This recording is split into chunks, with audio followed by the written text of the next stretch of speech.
Haleluya, salam berkat sukacita buat Bapak Ibu, saudaraku sekalian, dan kita bertemu kembali. Dan hari ini kita akan belajar tentang firman Tuhan yang terambil dalam kitab 1 Timotius pasal 4 ayat yang pertama sampai dengan ayat yang kedua. Dikatakan demikian, tetapi Roh dengan tegas mengatakan bahwa di waktu-waktu kemudian ada orang yang akan murtad lalu mengikuti roh-roh penyesat dan ajaran setan-setan, oleh tipu daya pendusta-pendusta yang hati nuraninya memakai cap mereka. Saudaraku yang dikasihi oleh Tuhan Yesus, hidup saudara, hidup saya dikendalikan oleh Roh Allah. Maka kalau Roh Allah mengendalikan kita, kita hanya manut saja, nurut saja, saudara.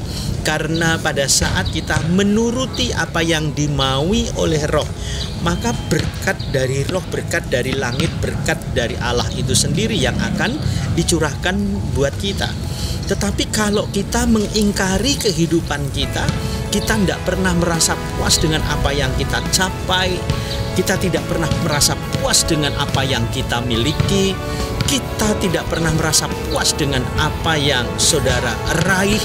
Nah, kadangkala saudaraku sekalian, roh-roh penyesat, roh-roh pemurtatan itu akan sengaja menawarkan sesuatu sebagai jerat kepada kita. Sehingga tidak sedikit orang yang ingin kaya meninggalkan Tuhan. Tidak sedikit orang yang ingin jabatan meninggalkan Tuhan. Dan tidak sedikit saudara yang ingin berhasil meninggalkan Tuhan.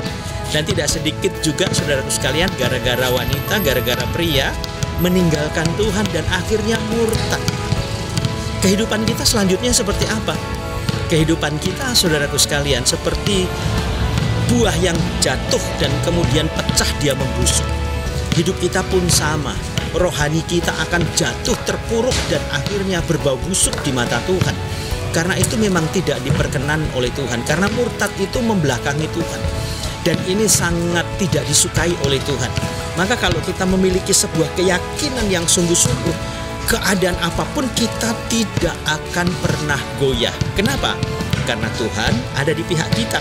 Kalau Tuhan ada di pihak kita, firman yang lain berkata, siapa lawan kita? Tidak ada, saudara. Tidak ada yang ingin menyengsarakan hidup kita. Tidak ada yang coba menghalang-halangi jalan kita. Tidak ada iblis dan setan yang coba berkuasa atas hidup kita. Kenapa? Kita sudah menyerahkannya semuanya kepada pimpinan Tuhan.